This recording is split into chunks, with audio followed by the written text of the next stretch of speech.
मेरा नेताओं से मतभेद था तथा अब तक है, ये मेरे 28 फरवरी 1935 के सावरकर के नाम पत्र से भली भांति विदित होता है। आज भी मेरे वही विचार है। गांधी जी से मेरी शत्रुता नहीं थी। लोग कहते हैं कि पाकिस्तान योजना में उनका मन शुद्ध था। मैं ये बताना चाहता हूं कि मेरे मन में देश प्रेम के अतिरिक्त कुछ न था। मुझे इस कारण हाथ उठाना पड़ा कि पाकिस्तान बनने पर जो भयंकर घटनाएं हुई उनके उत्तरदायी केवल गांधी जी थे। मुझे यह पता था कि हत्या के बाद लोगों के विचार मेरे विषय में बदल जाएंगे। समाज में मेरा जितना आदर है वो नष्ट हो जाएगा। मैं जानता था कि समाचार पत्र बुरी तरह मेरी निंदा करेंगे, किंतु मैं नहीं जानता था कि अखबार इतने पतित हो जाएंगे कि सत्य का गला घोंट देंगे। समाचार पत्रों ने कभी निष्पक्षता से नहीं लिखा। यदि वे देश के हित का अधिक ध्यान रखते और एक मनुष्य की व्यक्तिगत इच्छाओं को कम ध्यान देते तो देश के नेता पाकिस्तान स्वीकार न करते। समाचार पत्रों की ये नीति थी कि लीडरों की गलतियों को प्रकट न होने दिया जाए। देश का विभाजन इससे सरल हो गया। ऐसे भ्रष्ट समाचार पत्रों के डर से मैंने अपने निश्चय की दृढ़ता को विचलित नहीं होने दिया। कुछ लोग कहते हैं कि यदि पाकिस्तान न बनता तो आजादी न मिलती। मैं इस विचार को ठीक नहीं मानता। लीडरों ने अपने पाप को छिपाने के लिए यह बहाना बनाया है। गांधीवादी कहते हैं कि उन्होंने अपनी शक्ति से स्वराज्य पाया। यदि उन्होंने अपनी शक्ति से स्वराज्य लिया है तो उन्होंने हारे हुए अंग्रेजों को पाकिस्तान की शर्त क्यों रखने दी और शक्ति से क्यों न रोका? मेरे विचार से महात्मा और उनके अनुयायियों की एक ही पॉलिसी रही, और वो ये कि पहले यवनों की मांग पर विरोध दर्शाना, फिर हिचक दिखाना और अंत में आत्मसमर्पण कर देना। इसी प्रकार पाकिस्तान की रूपरेखा स्वीकार कर ली गई। 15 अगस्त 1947 को छलपूर्वक पाकिस्तान स्वीकार कर लिया गया। पंजाब, बंगाल, सीमा प्रांत और सिंध के हिंदुओं का कोई विचार नहीं किया गया। देश के टुकड़े करके एक मजहबी धर्मनिष्ठित मुस्लिम राज्य बना दिया गया। मुसलमानों को अपने अराष्ट्रीय कार्यों का फल पाकिस्तान के रूप में मिल गया।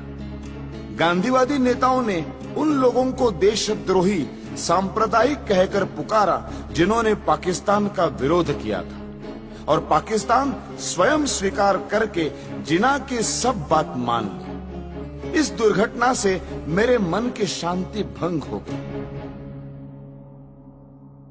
पाकिस्तान बनाने के बाद कांग्रेस सरकार पाकिस्तान के हिंदुओं की रक्षा करती तो मेरा क्रोध शांत हो जाता।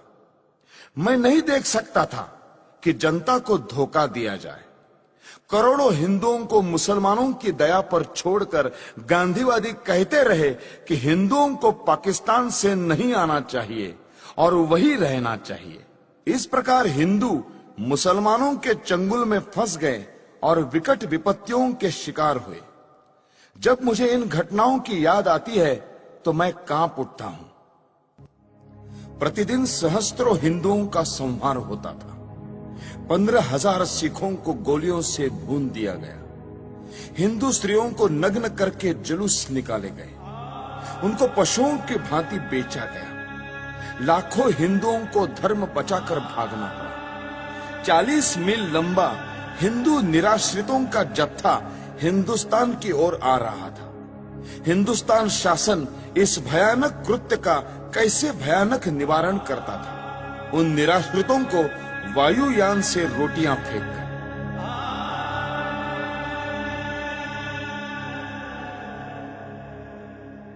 भारत सरकार पाकिस्तान से अत्याचार रोकने के लिए अनुरोध करती या धमकी देती कि यदि पाकिस्तान में अत्याचार बंद नहीं हुआ तो भारत में भी मुसलमानों की बुरी दशा होगी, तो इतने अत्याचार न होते। भारत सरकार गांधी जी के इशारों पर चलती थी और उसकी नीति कुछ और ही थी। यदि पाकिस्तान के हिंदुओं की रक्षा के लिए समाचार पत्र कुछ लिख देते थे तो यह अर्थ लिया जाता था कि वे हिंदू मुसलमान में मतभेद फैलाने का प्रयत्न कर रहे हैं। ऐसे कार्यों को अपराध माना जाने लगा और प्रेस इमरजेंसी एक्ट की धाराएं लागू करके एक के बाद एक दूसरी जमानत मांगी जाने लगी। मुझे भी अनेक नोटिस मिले और 16,000 रुपए की सुरक्षित निधि तक मांगी गई। श्री मोरारजी देसाई के न्यायालय बयान के अनुसार ऐसी 900 घटनाएं हुई। इतना ही नहीं, जब प्रेस प्रतिनिधि मंडल मोरारजी से मिलने गया तो उन्होंने उनकी एक न सुनी। इस प्रकार मुझे आशा न रही कि गांधीवादी कांग्रेस सरकार पर शांतिमय ढंग से दबाव डाला जा सकता है। जब इस प्रकार की घटनाएं हो रही थी तब पाकिस्तान या मुसलमानों के विरुद्ध गांधी जी ने एक भी शब्द नहीं कहा। हिंदू जाति और संस्कृति को मिटाने के लिए मुसलमानों ने जो अत्याचार किए उनका मूल कारण गांधी है। यदि भारत की राजनीति को भली भांति संभाला जाता तो ऐसा हिंदू संहार कभी न होता जैसा अब हुआ, और जिसका उदाहरण इतिहास में कहीं नहीं मिलता। सबसे महत्वपूर्ण बात यह है कि मुसलमानों से संबंध रखने वाली समस्याओं में गांधी जी ने कभी जनता के विचारों की ओर ध्यान नहीं दिया। गांधी जी की अहिंसा की आड़ में इतना रक्तपात हो चुका था कि जनता पाकिस्तान के पक्ष में किसी भी विचार का स्वागत करने के लिए तैयार न थी। स्पष्ट था कि जब तक पाकिस्तान में धर्मांध मुसलमान राज्य है तब तक भारत में शांति नहीं हो सकती।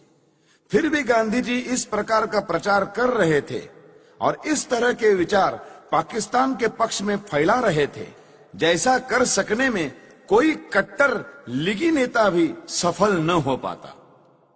इन्हीं दिनों में उन्होंने आमरण अनशन की घोषणा करते हुए जो शर्तें रखी वे सब भी केवल हिंदुओं के विरुद्ध और मुसलमानों के पक्ष में थी। गांधी जी के अनशन की जो शर्तें थी उनमें पहली ये थी कि दिल्ली की मस्जिदों में रह रहे हिंदू शरणार्थियों को बाहर निकाला जाए और मस्जिदें मुसलमानों को सौंप दी जाए। गांधी जी ने अपनी शर्त सरकार और अन्य नेताओं को अनशन की धमकी देकर स्वीकार कराई। जिस दिन यह घटना हुई उस दिन मैं दिल्ली में था। मैंने देखा कि किस प्रकार गांधी जी की जिद को पूरा किया गया। वे शीत के दिन थे। गांधी जी ने अनशन खोला। उस दिन वर्षा हो रही थी।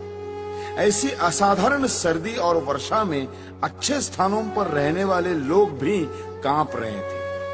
उस समय निराश्रित शरणार्थियों के कुटुंब मस्जिदों से सर्दी के मारे कांपते हुए निकाले गए। उनकी रक्षा का कोई प्रबंध नहीं किया गया। कुछ शरणार्थी जो कुटुंब और स्त्रियों सहित बिरला हाउस गए और उन्होंने नारे लगाए, गांधी जी हमें स्थान दो। उस भव्य भवन में रहने वाले गांधी तक उन निराश्रितों की आवाज नहीं पहुंच सकी। मैंने यह दृश्य अपनी आंखों से देखा जिसे देखकर कठोर से कठोर व्यक्ति का हृदय भी पिघल जाता। मेरे मस्तिष्क में इससे अनेक विचार आने लगे। मैंने सोचा कि क्या शरणार्थियों ने प्रसन्नता से इन मस्जिदों में डेरे डाले थे? नहीं, गांधी को भी उन स्थितियों का पूरा पता था जिनसे बाध्य होकर उन्हें अपने घर छोड़कर इन मस्जिदों की शरण लेनी पड़ी। पाकिस्तान में एक भी मंदिर या गुरुद्वारा सुरक्षित नहीं रहा। शरणार्थियों ने अपनी आंखों से देखा था कि किस प्रकार मुसलमानों ने केवल हिंदू मंदिरों और गुरुद्वारों को अपवित्र किया। जो हिंदू शरणार्थी दिल्ली शरण लेने के लिए आए थे उन्हें यहाँ कोई स्थान नहीं मिला। इसमें आश्चर्य की क्या बात है? यदि उन लोगों ने पेड़ों के नीचे और गली कूचों में न पड़े रहकर पंजाब में बीती हुई दुर्घटनाओं को स्मरण करके दिल्ली की व्यर्थ पड़ी मस्जिदों में शरण ली। मेरे विचार में इस प्रकार मस्जिदें मानवता की भलाई के लिए काम आ रही थी। गांधी जी ने यह निश्चय किया कि मस्जिदों को खाली कराया जाए। वहां उनके रहने का दूसरा प्रबंध क्यों नहीं कराया? उन्होंने पाकिस्तान के मंदिर हिंदुओं को सौंपने की मांग क्यों नहीं की? जिससे पता चलता कि गांधी वस्तुतः अहिंसा के पुजारी है, हिंदू मुस्लिम एकता के इच्छुक है और उनमें निष्पक्ष आत्मशक्ति है। गांधी ने पूरी चालाकी की और अपने अनशन को खोलने के लिए पाकिस्तान के लिए एक भी शर्त न रखी।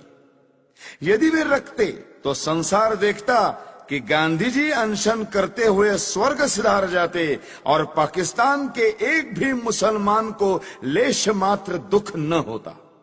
उन्होंने अपने अनुभव से देख लिया था कि उनके व्रत का जिना पर कोई प्रभाव नहीं पड़ता और लीग उनकी आत्मशक्ति की परवाह नहीं करती।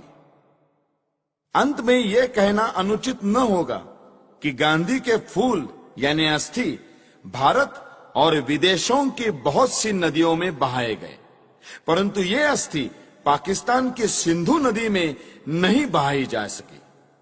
इस संबंध में पाकिस्तान में भारत के राजदूत श्रीयुत श्री प्रकाश जी का प्रयत्न निष्फल रहा। अब 55 करोड़ रुपयों की बात लीजिए। उप प्रधानमंत्री का निवेदन देखिए। गांधी जी ने स्वयं कहा है कि किसी गवर्नमेंट से उसका निर्णय बदलवाना कठिन हो जाता है, लेकिन भारत सरकार ने गांधी जी के अनशन के कारण पाकिस्तान को 55 करोड़ रुपए न देने का अपना निर्णय बदल दिया। गांधी जी का 21 जनवरी 1948 का प्रार्थना प्रवचन देखिए।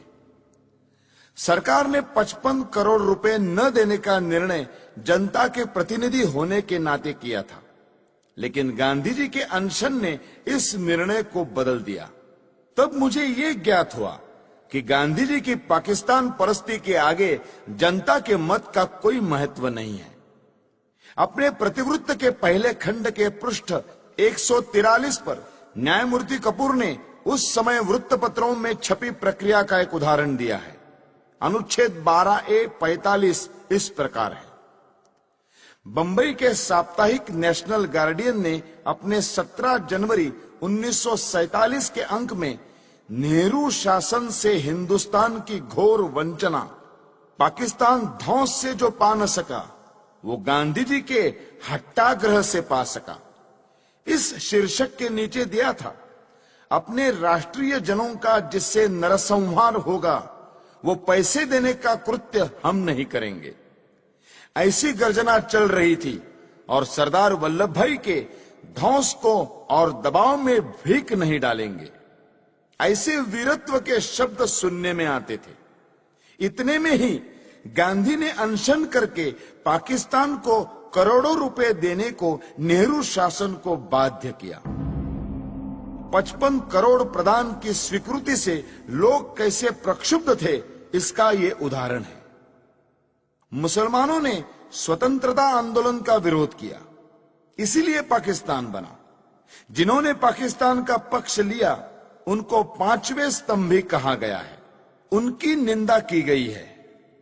परंतु मेरी दृष्टि में गांधी जी ने पाकिस्तान का पक्ष सबसे अधिक लिया और कोई शक्ति उनको रोक नहीं सकी।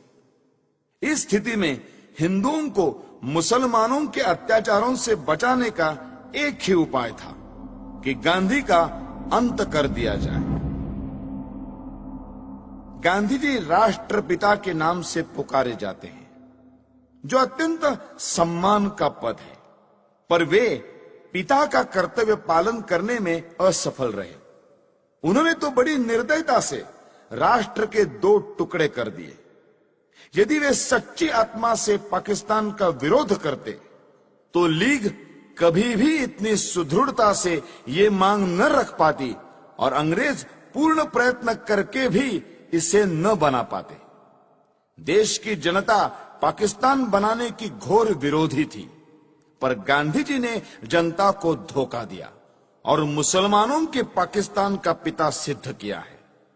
इसलिए मैंने भारत माता का एक पुत्र होने के नाते अपना कर्तव्य समझा कि ऐसे व्यक्ति का अंत कर दिया जाए, जिसको कहा तो जा रहा है राष्ट्रपिता, किंतु जिसने मातृभूमि का विभाजन करने में सर्वाधिक हाथ बटाया है। हैदराबाद की समस्या का भी यही इतिहास है। निजाम के मंत्रियों एवं रजाकारों ने जो अत्याचार हिंदुओं पर किए, उनका वर्णन करने की आवश्यकता नहीं है। वहां के प्रधानमंत्री लायक अली जनवरी 1948 के अंतिम सप्ताह में गांधी जी से मिले थे। शीघ्र ही पता लग गया कि गांधी जी का व्यवहार इस विषय में भी विचित्र है। जिस प्रकार उन्होंने सुहरावर्दी को अपनाया था, उसी प्रकार कासिम रिजवी को भी दत्तक पुत्र समझकर व्यवहार करेंगे, ये बिल्कुल स्पष्ट था। जब तक गांधी जी जीवित थे, तब तक सरकार हैदराबाद के विरुद्ध कुछ न कर सकी, यद्यपि वो पूर्ण अधिकार और शक्ति संपन्न थी। यदि गांधी जी के जीवन में ही भारत सरकार हैदराबाद में सेना या पुलिस की कोई कार्रवाई करने का निश्चय करती, तो गांधी जी हिंदू मुस्लिम एकता के नाम पर सरकार को अपने निश्चय बदलने पर बाध्य कर देते। जिस प्रकार 55 करोड़ रुपया पाकिस्तान को न देने का निर्णय वापस लेना पड़ा था। जब गांधी जी अनशन ठान लेते, तो उनको बचाने के लिए सरकार को उनकी इच्छानुसार चलना पड़ता।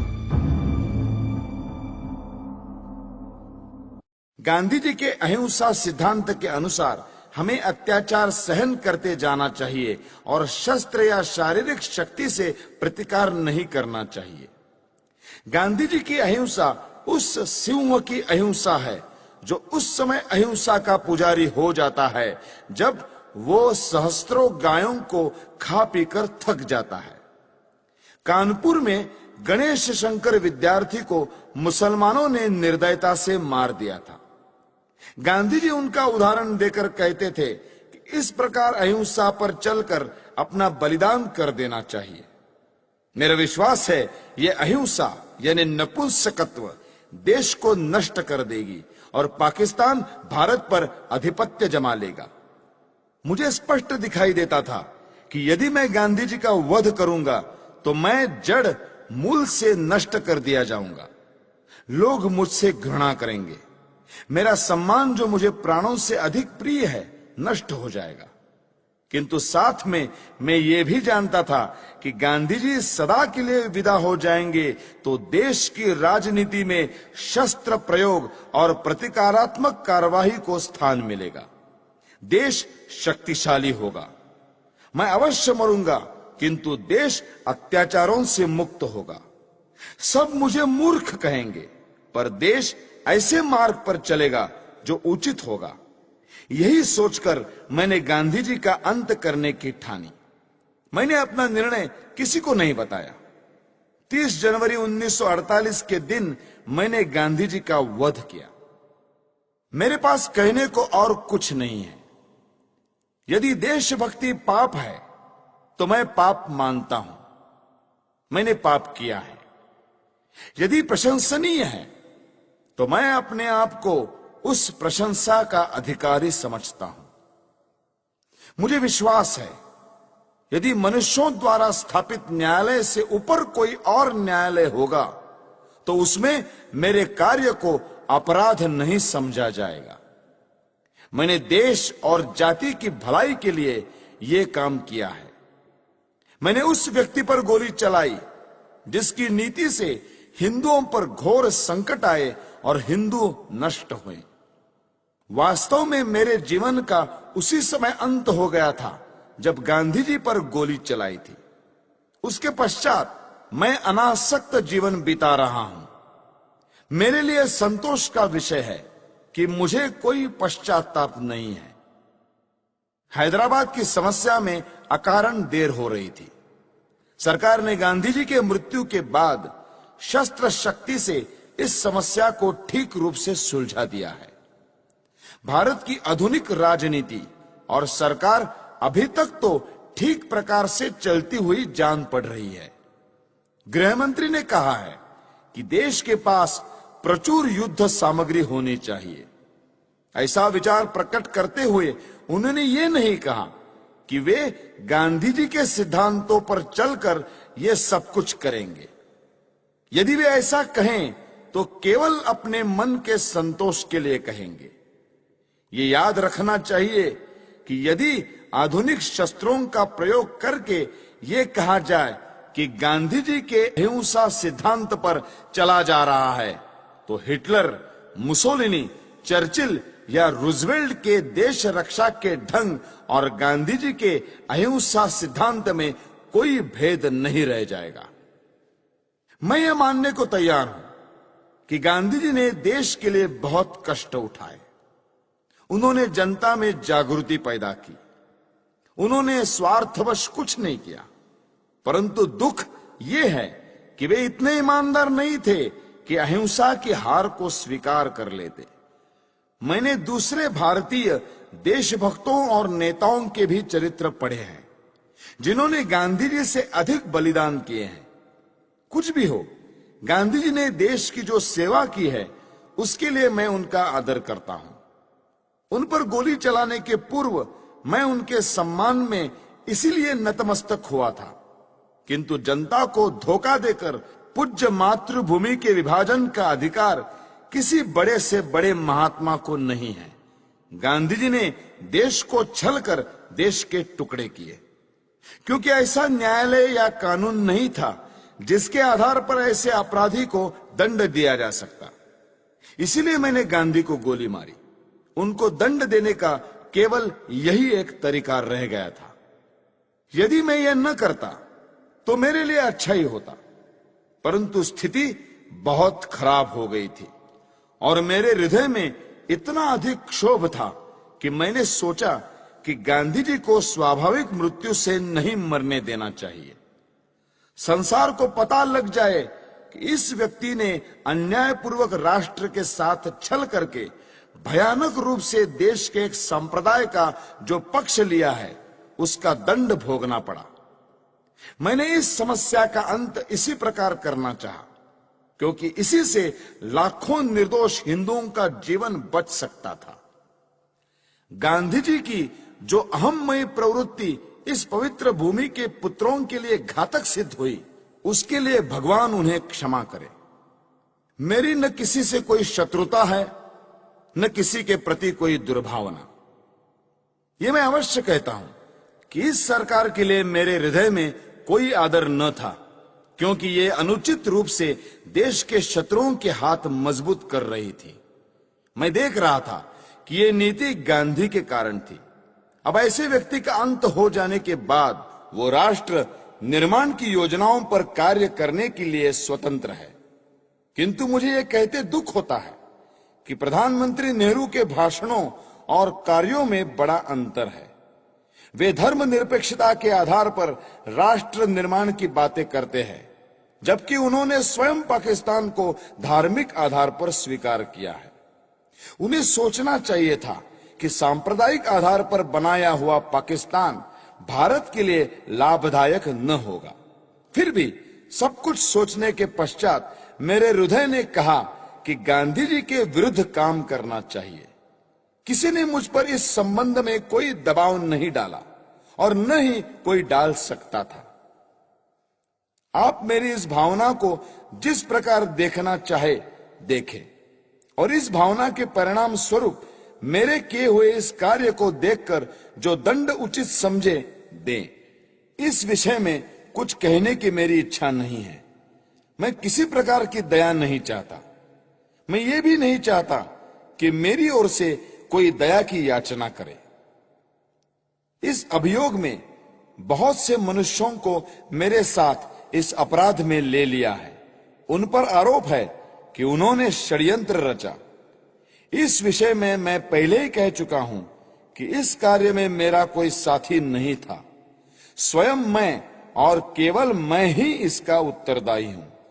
यदि दूसरे लोग इसी दोष के लिए नहीं खड़े किए जाते तो मैं अपने लिए बचाव भी न करता। न्यायालय को मालूम है कि 30 जनवरी 1948 के कृत्य से संबंधित साक्षीदारों की परिपरीक्षा यानी क्रॉस एग्जामिनेशन न ली जाए, ऐसी मेरी इच्छा थी और मेरे विधिज्ञों को भी मेरा वैसा आग्रह रहा था। इससे मैं अपने लिए बचाव नहीं कर रहा, यह स्पष्ट होगा। मैं इस बात को पहले ही बता चुका हूं कि 20 जनवरी को मैं शांतिमय प्रदर्शन के पक्ष में न था। अपने सिद्धांतों का प्रचार करने के लिए यह उपाय मुझे व्यर्थ प्रतीत होता था। फिर भी मैंने प्रार्थना सभा में होने वाले उस प्रदर्शन में सम्मिलित होना स्वीकार कर लिया। यद्यपि इसमें सम्मिलित होने की मेरी आंतरिक इच्छा न थी। दैव योग से मैं उसमें सम्मिलित न हो सका और किसी कारण से जब यह प्रयत्न सफल भी नहीं हुआ तब मुझे बड़ी निराशा हुई। आप्टे और अन्य लोगों ने पुणे, बंबई, ग्वालियर में स्वयं सेवकों के लिए जो परिश्रम किया था उसका कुछ भी फल नहीं निकला। तब गांधी जी के वध के अतिरिक्त मेरे लिए दूसरा मार्ग नहीं रह गया था। इन्हीं विचारों में खोया हुआ जब मैं दिल्ली के शरणार्थी कैंप में घूम रहा था तो मुझे एक फोटोग्राफर मिला जिसकी कमर में कैमरा लटक रहा था। उसने मुझे फोटो उतरवाने के लिए कहा। वो शरणार्थी ही प्रतीत होता था। मैंने फोटो खिंचवा लिया। जिस समय मैं स्टेशन पर आया मैंने आप्टे को 2 पत्र लिखे जिसमें अपनी मानसिक दशा का वर्णन किया और अपने फोटो भी भेज दिए। नानाराव आप्टे से प्रेस और पत्र के क्षेत्र में मुझसे घनिष्ठ संबंध थे। उन्हें मैंने एक पत्र व्यक्तिगत पते पर भेजा और दूसरा हिंदू राष्ट्र कार्यालय के पते पर। अंत में मैं ये कहना चाहता हूं कि जो वक्तव्य मैंने दिया है वो सत्य और शुद्ध है। प्रत्येक बात संदर्भ ग्रंथों को देखकर तैयार की गई है। मैंने सरकारी समाचार पत्र, इंडियन ईयर बुक, कांग्रेस का इतिहास, गांधी जी की आत्मकथा, समय समय पर प्रकाशित कांग्रेस के बुलेटिन, यंग इंडिया और हरिजन की फाइलें और गांधी जी की प्रार्थना सभा के भाषणों से ये वक्तव्य तैयार करने में सहायता ली है। मैंने ये लंबा वक्तव्य इसलिए नहीं दिया है कि लोग मेरे कार्य को सराहें, बल्कि इसलिए दिया है कि लोग मेरे विचारों को भली भांति जान जाए और किसी के मस्तिष्क में मेरे विषय में कोई भ्रांत धारणा न रहे। भगवान करे हमारा देश फिर अखंड हो और जनता उन विचारों का त्याग करे जो अत्याचारी के आगे झुकने की प्रेरणा देते हैं। भगवान से यही मेरी अंतिम प्रार्थना है। मेरा वक्तव्य अब समाप्त हो चुका है। आपने इसे ध्यान से सुना और सुविधाएं दी, उसके लिए मैं कृतज्ञ हूं। जिन्होंने इस बड़े अभियोग में मुझे कानूनी सहायता दी और जो पुलिस ऑफिसर इस अभियोग से संबंधित हैं, उनके प्रति मेरे हृदय में कोई दुर्भावना नहीं है। मैं उनके सद्व्यवहार के लिए उनका भी कृतज्ञ हूं। जेल के ऑफिसरों को भी धन्यवाद। उन्होंने मेरे साथ बहुत अच्छा व्यवहार किया है। यह सत्य है कि मैंने 300-400 लोगों के बीच दिन के समय गांधी पर गोलियां चलाई। मैंने भागने का कोई प्रयत्न नहीं किया। वास्तव में भागने का विचार मेरे मस्तिष्क में आया ही नहीं। मैंने अपने ऊपर गोली चलाने का प्रयत्न भी नहीं किया। आत्मघात करने का मेरा कभी विचार न था, क्योंकि मैं अपने विचारों को खुले न्यायालय में प्रकट करना चाहता था। आलोचनाओं के बावजूद भी मैंने जो कृत्य किया उसके नैतिक पक्ष पर मेरी आत्मा कभी विचलित नहीं हुई। मुझे किंचित भी संदेह नहीं कि भविष्य में सच्चाई और ईमानदारी से इतिहास के इस अध्याय को इतिहासकार लिखेंगे तो वे मेरे कार्यों और उसके परिणाम का सही मूल्यांकन करेंगे। अखंड भारत अमर रहे। वंदे मातरम। दिल्ली, 8 नवंबर 1948। नथुराम विनायक गोडसे। अभियुक्त क्रमांक 1।